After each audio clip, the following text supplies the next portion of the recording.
Hello students, I am sure आप बहुत बहुत बढ़िया हैं और आपकी पढ़ाई भी बहुत अच्छी चल रही है। अपने लास्ट वीडियो में हमने आईएलटीएस एकेडमिक टास्क 1 के बारे में समझा। हमने समझा कि ये टास्क होता क्या है और हमें क्या कुछ चीज़ों का ध्यान रखना चाहिए, और हमने देखा कि किस तरह के टास्क्स आपको आ सकते हैं, उनके एग्जाम्पल्स देखे। और आप हमारे लास्ट वीडियो को जाकर देख सकते हैं। आज इस वीडियो में हम अपना नेक्स्ट स्टेप लेंगे। अब इस वीडियो में हम सीखेंगे कि राइटिंग करते हुए आप शुरुआत कैसे करेंगे।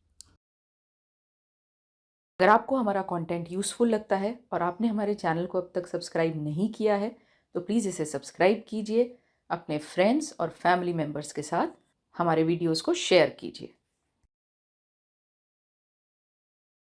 देखिए, आपको जो भी क्वेश्चन दिया जाता है, जो भी टास्क दिया जाता है, पहला शुरुआत जो है हम करते हैं पैराफ्रेजिंग से, यानी कि जो क्वेश्चन दिया है उसी को अपने शब्दों में हम लिखते हैं।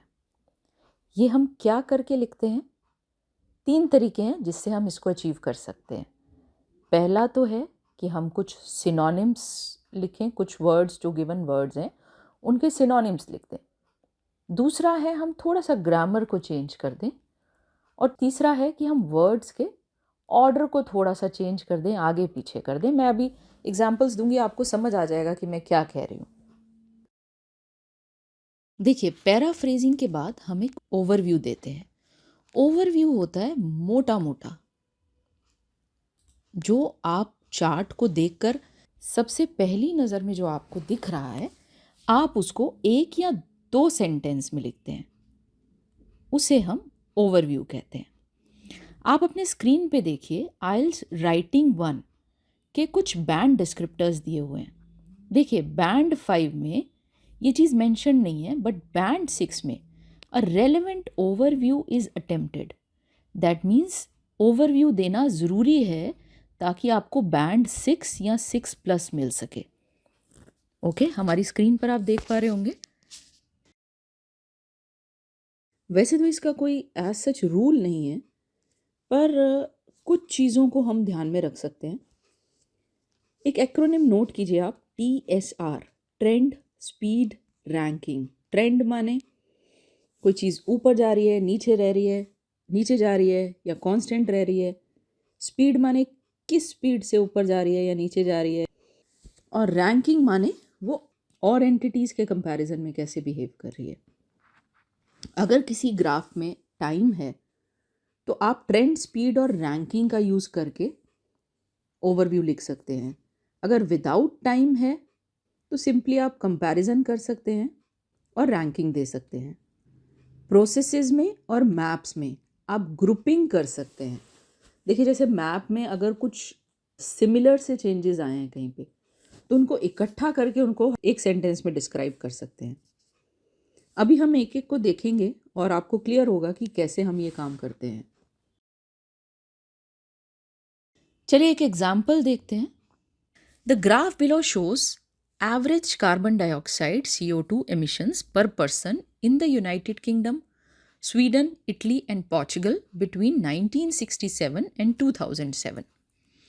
यहाँ क्या है? कार्बन डाइऑक्साइड एमिशन है इन मेट्रिक टन्स, इसे वाई एक्सिस पे रिप्रेजेंट किया गया है, और एक्स एक्सिस पे आपको टाइम दिया गया है। यहाँ पर देखिए, आपको ट्रेंड दिख रहा है, कुछ चीज़ें घट रही हैं, कुछ वैल्यूज़ बढ़ रही हैं कुछ कंट्रीज़ के लिए, टाइम के साथ वो रिप्रेजेंट हो रही हैं। देखते हैं मैंने इसे कैसे लिखा है। सबसे पहले पैराफ्रेजिंग देखते हैं। The line graph illustrates the average carbon dioxide emitted, emission की जगह emitted, per person in metric tons from 1967 to 2007 in the United Kingdom, Sweden, Italy and Portugal. अब जो मुझे ओवरऑल स्टेटमेंट लिखनी है, मैं आपको बता दूं कि जो ओवरव्यू है वो एक जनरल समरी है। मैंने कहा कि आप मोटे मोटे तौर पे, हाई लेवल पे आपको जो चीज़ सबसे ज़्यादा नोटिसेबल है आपके लिए, आप उसे लिखेंगे। ये एक बहुत इम्पॉर्टेंट सेंटेंस है क्योंकि इसका इम्पैक्ट है, जैसे मैंने कहा, आपके स्कोर पे। और क्योंकि ये आपकी राइटिंग की शुरुआत भी है, तो आपके बैंड पे इसका काफ़ी इम्पैक्ट हो सकता है। आगे देखते हैं हमने ओवरव्यू कैसे लिखा है। Overall this value increased for Sweden and Portugal with some fluctuations. Fluctuation बता रहे हैं कि स्पीड क्या थी, इंक्रीज बता रहे हैं कि ट्रेंड क्या है। On the other hand the United kingdom saw a regular drop, एक रेगुलर ड्रॉप आया, ड्रॉप ट्रेंड बताता है।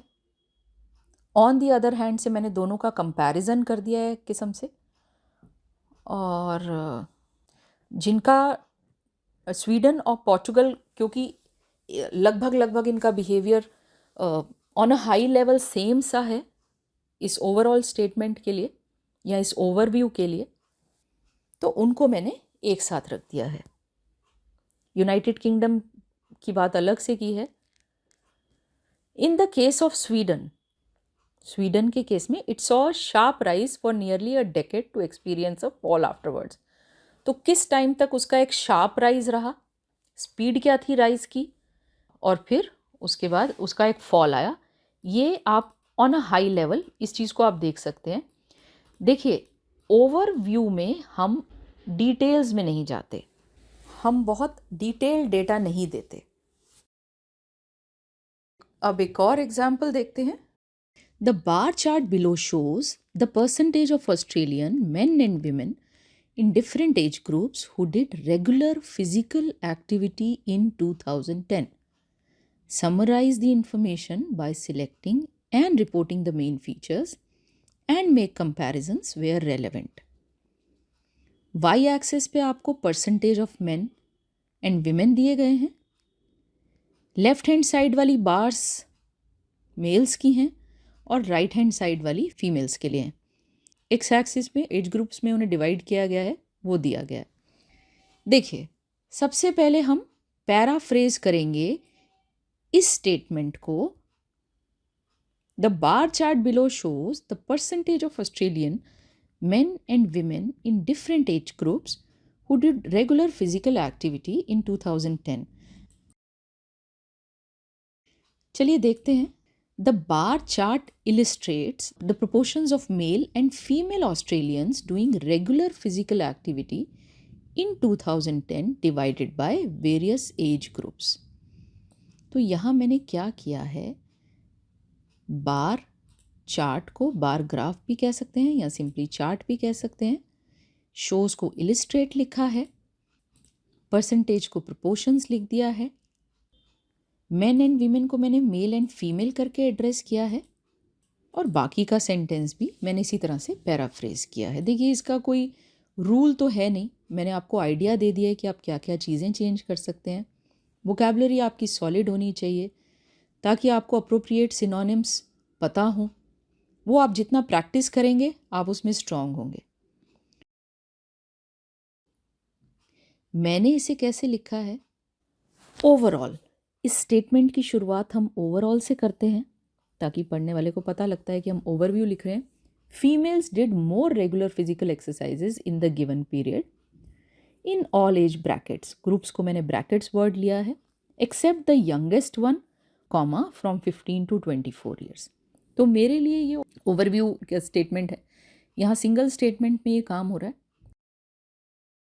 यहाँ मैं आपको याद दिला दूँ कि हमारे चैनल पे और भी बहुत सा यूज़फुल कंटेंट है। स्क्रीन पे जो आपको प्लेलिस्ट दिख रही है उसमें कई वीडियोस हैं जिनमें हम आईएलटीएस ऐसे सैम्पल्स को वॉक थ्रू करते हैं, हिंदी में वॉक थ्रू करते हैं। हमने इस प्लेलिस्ट को एक ऑडियो वीडियो बुक की तरह प्रेजेंट किया है। अगर आप इस प्लेलिस्ट को गो थ्रू करते हैं तो आपको बहुत से ऐसे सैम्पल्स मिलेंगे जो आपकी प्रिपरेशन को बहुत सिंपल बना देंगे। इसके अलावा ना सिर्फ हम आपको लैंग्वेज सिखाते हैं, हम आपको कम्युनिकेशन के बेस्ट मेथड्स भी सिखाते हैं। हमारी कोशिश है कि हम आपकी लाइफ को बेटर करने में आपकी हेल्प करें। हमारी playlist from novice to pro पे जाके आप राइटिंग और स्पीकिंग की बेस्ट प्रैक्टिसेस सीख सकते हैं। इसके अलावा ग्रामर के कुछ इंपॉर्टेंट कॉन्सेप्ट्स भी आपको हमारे चैनल पे मिल जाएंगे। मैं सभी प्लेलिस्ट और कुछ इंपॉर्टेंट वीडियोस के लिंक इस वीडियो के डिस्क्रिप्शन बॉक्स में शेयर कर दूंगी। अपने लेक्चर पे वापस आते हैं। यहाँ आपको एक आइलैंड दिखाया गया है। आइलैंड में बिफोर और आफ्टर के इलिस्ट्रेशंस हैं। आप देख रहे हैं कि पहले इस आइलैंड पे लगभग कुछ नहीं था और बाद में फिर इसमें क्या होता है वो भी आप देख रहे हैं। क्वेश्चन में क्या लिखा है? The two maps below show an island before and after the construction of some tourist facilities. देखते हैं हमने इसे कैसे लिखा है। The two maps show the considerable changes a deserted island went through. Deserted है जो बिल्कुल जिसको कोई अटेंड नहीं करता है ना, जो इग्नोर्ड सा है। Went through after the introduction of multiple tourist facilities. ये छोटा सा पहला सेंटेंस है हमारा जो सम अप कर रहा है और एक तरह से पैराफ्रेजिंग कर रहा है गिवन स्टेटमेंट को और सम अप कर रहा है कि पूरा का पूरा टास्क किस बारे में है। अब आगे ओवरव्यू देखते हैं। मोटे मोटे तौर पे हमें ये दिख रहा है कि अकोमोडेशन ऐड हुई है, कुछ पाथवेज ऐड हुए हैं, स्विमिंग फैसिलिटीज़ ऐड हुई हैं और एक पियर ऐड हुआ है। साथ ही जो ग्रीनरी थी वो वहाँ पर है। Without going into the details कि कहाँ पर क्या चीज़ ऐड हुई है और वो एक दूसरे के रिस्पेक्ट में कैसे प्लेस्ड है, हमने छोटा सा एक सेंटेंस लिखा है। Overall the island became tourist friendly after the establishment of accommodations, pathways, swimming facilities and piers while retaining its greenery.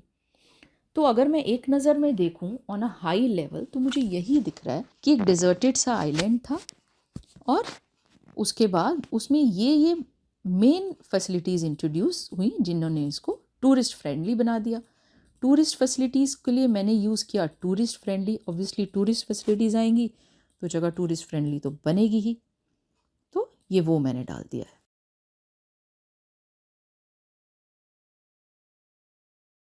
एक प्रोसेस देखते हैं। The diagram shows how rain water is collected for the use of drinking water in an Australian town. यहाँ आप देख सकते हैं कि पानी कलेक्ट किया जा रहा है और उसको फिल्टर कर रहे हैं, फिर स्टोरेज है, फिर वाटर ट्रीटमेंट है। पहले मैं पैराफ्रेजिंग करती हूँ। The diagram illustrates how rain water is collected and treated before supplying for drinking in an Australian town. Overall, rainwater is taken through multiple stages of collection, storage and treatment before it is delivered for drinking. छोटा सा overall statement overview लिखा है मैंने, पर मेरे हिसाब से ये अप्रोप्रिएट है। मुझे उम्मीद है आपने काफ़ी कुछ सीखा होगा। अगर आप चाहते हैं कि हम कुछ पर्टिकुलर टॉपिक्स पे अपने वीडियोस बनाएं तो आप हमें प्लीज़ बताइए। अगर आपने हमारे चैनल को अब तक सब्सक्राइब नहीं किया तो प्लीज़ सब्सक्राइब कीजिए। प्लीज़ हमारे वीडियोस को लाइक कीजिए। अगर आपको हमारा कंटेंट अच्छा लगता है, यूज़फुल लगता है तो प्लीज़ अपने फ्रेंड्स के साथ, अपने फैमिली मेम्बर्स के साथ शेयर कीजिए। Bye and see you soon.